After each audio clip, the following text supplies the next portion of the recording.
Dear students, तो इस video के अंदर हमारे पास में ये प्रॉब्लम अवेलेबल है काइनेमेटिक्स 2D की projectile in presence of wind. ठीक है, तो मैं आपको प्रॉब्लम स्टेटमेंट बता देता हूँ, फिर आप इसको एक बार अपने लेवल पे खुद से ट्राई कीजिए वीडियो को पॉज करके, और उसके बाद में आप मेरे सॉल्यूशन को देखिए। ठीक है, तो हमारे पास में प्रॉब्लम ये दी हुई है कि ग्राउंड से हमने एक पार्टिकल को प्रोजेक्ट किया with initial velocity u at an angle of theta with the horizontal. ठीक है, और ग्रेविटी तो है ही डाउनवर्ड डायरेक्शन में, लेकिन साथ ही साथ विंड भी चल रही है जो कि इस पार्टिकल को एक कांस्टेंट एक्सेलरेशन ए प्रोवाइड करती है इन द राइट डायरेक्शन। तो projectile in presence of wind है, तो विंड के कारण एक्सेलरेशन ए आ रहा है पार्टिकल के पास में इन द राइट डायरेक्शन। ठीक है, आपको गिवन है इसमें पार्टिकल की initial velocity, angle of projection आपको गिवन है, एक्सेलरेशन जो विंड प्रोड्यूस कर रहा है पार्टिकल के ऊपर राइट डायरेक्शन में वो ए गिवन है, और डाउनवर्ड डायरेक्शन में जो जी लग रहा है वो भी आपको गिवन है। ये सर चार डेटा आपको अवेलेबल है। तो आपको निकालना क्या क्या है, आपको निकालना है कि इस पार्टिकल की रेंज क्या होगी, horizontal range, time of flight कितना होगा पार्टिकल का, मैक्सिमम हाइट पार्टिकल कितनी अटेन करेगा, फाइनल वेलोसिटी क्या होगी पार्टिकल की जब वो वापस से ग्राउंड पे लैंड करेगा, और उसका फाइनल वेलोसिटी का डायरेक्शन क्या होगा। और फिर साथ ही साथ हमको एक क्वालिटेटिव डिस्क्रिप्शन भी देना है कि पार्टिकल का जो मोशन होगा उसका डिस्क्रिप्शन कैसा होगा, वो नॉर्मल ग्राउंड टू ग्राउंड जो प्रोजेक्टाइल होता है जिसमें विंड नहीं होती उससे किस तरह से अलग होगा। तो एक क्वालिटेटिव आपको डिस्क्रिप्शन भी देना है। तो ये पूरा का पूरा क्वेश्चन है। ठीक है, तो मैं होप कर रहा हूँ कि आपको क्वेश्चन क्लियर हो गया होगा। तो अब आप वीडियो को पॉज करके एक बार खुद से ट्राई कर लीजिए, उसके बाद में आप मेरे सॉल्यूशन को देखिए। ठीक है स्टूडेंट्स, तो मैं होप कर रहा हूँ आपने ट्राई कर लिया है, तो चलिए इसका सॉल्यूशन देखते हैं। तो देखिए, इसका जो पाथ होगा पार्टिकल का वो कुछ इस तरीके का आएगा, है ना। जो मैं हाईलाइट करूं आप उसी को देखना, अगर आप पूरी की पूरी स्क्रीन को एक साथ पढ़ने की कोशिश करोगे तो आपको कंफ्यूजन क्रिएट होगा। तो मैं जो चीज हाईलाइट करूं आप उसी को देखो, तो आपकी प्रॉपर अंडरस्टैंडिंग डेवलप हो पाएगी। ठीक है, पार्टिकल का मोशन कुछ इस तरीके का आएगा। इसके अंदर ये जो मैक्सिमम हाइट वाला जो पॉइंट है, इसके पहले वाली जो रेंज होगी और मैक्सिमम हाइट वाला जो पॉइंट है उसके बाद वाली जो रेंज होगी वो बराबर नहीं होगी, क्योंकि हॉरिजॉन्टल में विंड के कारण एक्सेलरेशन आ रहा है। इसको हम लोग प्रूव भी करेंगे आगे जाकर के कि R2 will be greater than R1। इसको आप इंट्यूटिवली भी देख सकते हो कि R2 will be greater than R1, क्योंकि पार्टिकल की वेलोसिटी हॉरिजॉन्टल में कंटिन्यूअसली बढ़ती चली जाएगी। ग्राउंड टू ग्राउंड जो प्रोजेक्टाइल आप लोग पहले आपने पढ़ा होगा जिसके अंदर विंड नहीं होती, उसके अंदर क्या होता था, पार्टिकल की हॉरिजॉन्टल में वेलोसिटी सेम रहती थी। लेकिन यहाँ पे पार्टिकल की हॉरिजॉन्टल में वेलोसिटी कंटिन्यूअसली बढ़ती चली जाएगी क्योंकि विंड के कारण एक्सेलरेशन है। जिसके कारण क्या होगा कि पार्टिकल हर टाइम पे, क्योंकि हॉरिजॉन्टल में वेलोसिटी बढ़ रही है, तो particle second half of the time के अंदर ग्रेटर डिस्टेंस ट्रेवल करेगा in comparison to the first half. इसीलिए R2 जो होगा वो R1 से ज्यादा हो जाएगा। इसके ऊपर मैथमेटिकल प्रूफ मैं आपको प्रोवाइड करूंगा, ये मैंने आपको थोड़ा सा आइडिया अभी इसलिए दिया केवल इस बात पे एम्फेसाइज करने के लिए कि ये जो पार्टिकल का जो पाथ होगा ये सिमेट्रिक नहीं होगा। जैसे अगर आप ये वाली एक्सिस लो, एच मैक्स से पास होने वाली वर्टिकल अगर एक लाइन बनाओ, तो आप देख सकते हो कि ये जो पैराबोलिक पाथ है सिमेट्रिक नहीं है, लेफ्ट और राइट बराबर नहीं है इसमें, है ना। नॉर्मल जो ग्राउंड टू ग्राउंड प्रोजेक्टाइल होता है उसमें लेफ्ट और right R1 is equal to R2 आता है कि नहीं, लेकिन यहाँ पे R2 will be greater than R1, क्योंकि हॉरिजॉन्टल में राइट डायरेक्शन में एक्सिलरेशन है विंड के कारण। ठीक है, तो जो total range of the particle होगी उसको अगर अपन R बोले तो R की वैल्यू हो जाएगी R1 plus R2, and R2 will be greater than R1। ये हमको इंट्यूटिवली तो पता ही है, इसको हम मैथमेटिकली भी देखेंगे आगे जाके। ठीक है, और हमने फाइनल वेलोसिटी को v मान लिया, एंगल को अल्फा मान लिया है, तो ये सारा का सारा डेटा है। मान लेते हैं ऊपर जाते वक्त टाइम जो है वो T1 लगेगा, नीचे आते आते वक्त टाइम T2 लगेगा। इंट्यूटिवली हमको ये भी पता है कि T1 और T2 बराबर होंगे, क्योंकि जो वर्टिकल में मोशन है पार्टिकल का वो बिल्कुल अभी भी वैसा ही है जैसा कि normal ground to ground projectile में होता था। तो अभी यहाँ पर भी वैसा ही केस है, डाउनवर्ड डायरेक्शन में तो ग्रेविटेशन का ही ग्रेविटेशनल एक्सिलरेशन ही है, केवल हॉरिजॉन्टल में एक विंड के कारण एक्सिलरेशन आ गया है। और हॉरिजॉन्टल के एक्सिलरेशन के कारण वर्टिकल का मोशन तो चेंज होगा नहीं, यानी कि जो टाइम ऑफ फ्लाइट और मैक्सिमम हाइट है ये वहां पे यहाँ पर वैसी आने वाली है जैसे कि normal ground to ground projectile में आती है विदाउट विंड वाले केस में। ठीक है ना, तो ये बात हमको इंट्यूटिवली तो पता ही है, इसको हम मैथमेटिकली भी अभी प्रूव करेंगे। तो देखिए, इंट्यूशन बहुत इंपॉर्टेंट आइडिया है। बहुत सारी चीजें आप लोग इंट्यूटिवली जज कर सकते हो एक क्वेश्चन के बारे में। ठीक है ना, तो हमेशा आप फिजिक्स को जब भी आप करें तो उसको केवल ऐसा नहीं कि मैथमेटिकली कर ली चीजों को, आप उसके अंदर इंट्यूशन को भी डेवलप कीजिए। तो आप सब्जेक्ट में और ज्यादा डीप जा पाएंगे, साथ ही साथ आपकी जो एक अंडरस्टैंडिंग है वो भी डीपन होगी, प्लस आपको मजा भी आएगा जब इंट्यूटिवली आप किसी चीज को समझते हैं तो आपको उसमें मजा आने लगता है। ठीक है ना, तो देखिए अब अपन इसको सॉल्व करते हैं। तो यहाँ पे अपन वर्टिकल में इक्वेशन लगाते हैं T1 निकालने के लिए, तो हम लोग प्रोजेक्शन पॉइंट से हाईएस्ट पॉइंट तक v is equal to u plus a t लगा रहे हैं केवल वर्टिकल में। तो हम लिख सकते हैं हाईएस्ट पॉइंट पे तो वर्टिकल वेलोसिटी जीरो होगी, तो v is equal to u plus a t अगर अपन लगाएंगे तो ऐसी इक्वेशन बनेगी, डाउनवर्ड को हमने नेगेटिव लिया है, अपवर्ड को पॉजिटिव लिया है, तो ये बन जाएगी। तो T1 की वैल्यू आ गई u sine theta upon g. ठीक है। अब अगर स्टार्टिंग पॉइंट से एंडिंग पॉइंट तक पूरे के पूरे प्रोजेक्टाइल में हम s is equal to u t plus half a t square लगा दें, तो हमको टोटल टाइम ऑफ फ्लाइट मिल जाएगा। और हमको पता है कि स्टार्टिंग से एंडिंग पॉइंट तक वर्टिकल का डिस्प्लेसमेंट कितना है, जीरो। हम वर्टिकल में ये इक्वेशन लगा रहे हैं, तो वर्टिकल में डिस्प्लेसमेंट हो गया zero, and this will be equal to vertical velocity multiplied by T1 plus T2 minus of half g T1 plus T2 का होल स्क्वायर। ये हमने क्या इक्वेशन लगाई है, s is equal to u t plus half a t square लगाया है over the entire journey in the vertical direction. ठीक है ना। तो यहां से हमारे पास में T1 प्लस T2 की ये वैल्यू आएगी two u sine theta upon g.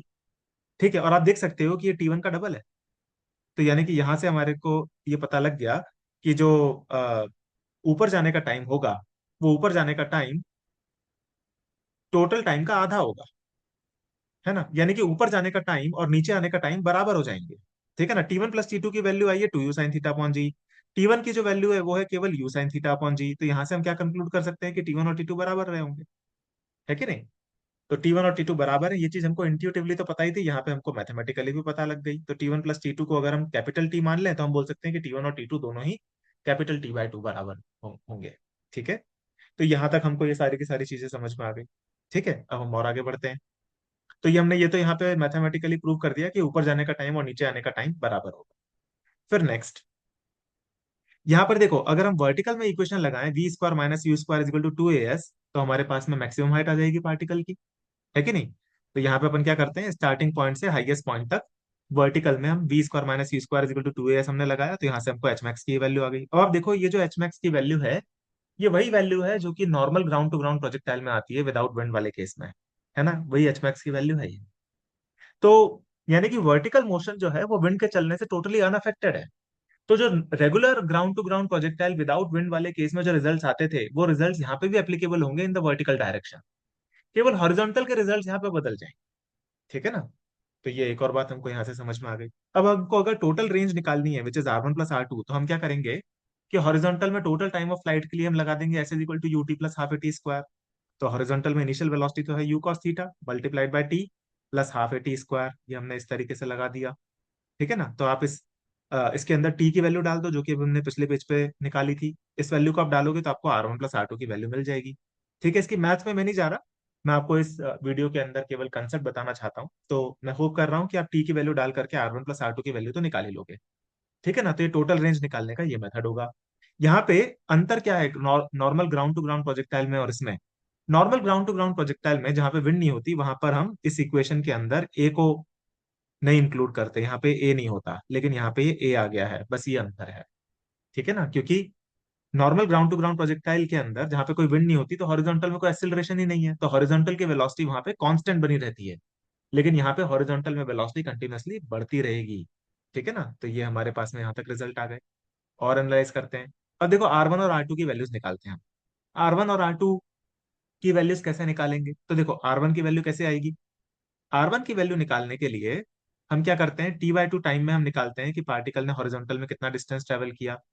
तो R1 की वैल्यू निकालने के लिए हमने क्या किया, u cos theta multiplied by T/2 plus half a into T/2 whole square. तो यहाँ से हमने s is equal to u t plus half a t square लगा दिया for half of the journey, है ना। तो हमको हाफ ऑफ द जर्नी मतलब टाइम में हाफ, है ना। तो हाफ ऑफ द जर्नी के लिए हमने s is equal to u t plus half a t square लगाया, तो R1 की वैल्यू आ गई। अब अगर हमको R2 निकालना है तो उसके लिए हमको क्या करना होगा कि हाफ जर्नी करने के बाद में जो पार्टिकल की हॉरिजॉन्टल में वेलोसिटी होगी T/2 टाइम के बाद में, हमको पहले तो वो चाहिए होगी, और उसको यूज करके हम लगा देंगे s is equal to u t plus half a t square. तो यहाँ पे हमने यही किया, v is equal to u plus a t से हमने हाफ जर्नी कंप्लीट होने पे पार्टिकल की वेलोसिटी निकाली। ये सेकंड हाफ के लिए इनिशियल वेलोसिटी बन जाएगी, तो you t plus half a t square, ये फॉर्मूला हमने बना दिया। तो यहाँ से R2 की वैल्यू आ जाएगी। अब आप देख सकते हो क्लियरली कि यहाँ पे R2 जो है वो ग्रेटर देन R1 है, मैथमेटिकली भी हमको ये दिख रहा है। इंट्यूटिवली भी देखना आना चाहिए, मुझे तो डायरेक्टली दिखता है कि हाँ R2 will be greater than R1, T1 will be equal to T2, h max same रहेगा। ये सब चीजें मुझे डायरेक्टली दिखती है, आपको भी ये सब चीजें डायरेक्टली दिखना आनी चाहिए। ठीक है। तो यहाँ पे हमने ये भी प्रूव कर दिया। अब देखो एक और पार्ट क्वेश्चन का ये था कि हमको ये फाइनल वेलोसिटी और ये एंगल अल्फा भी निकालना है।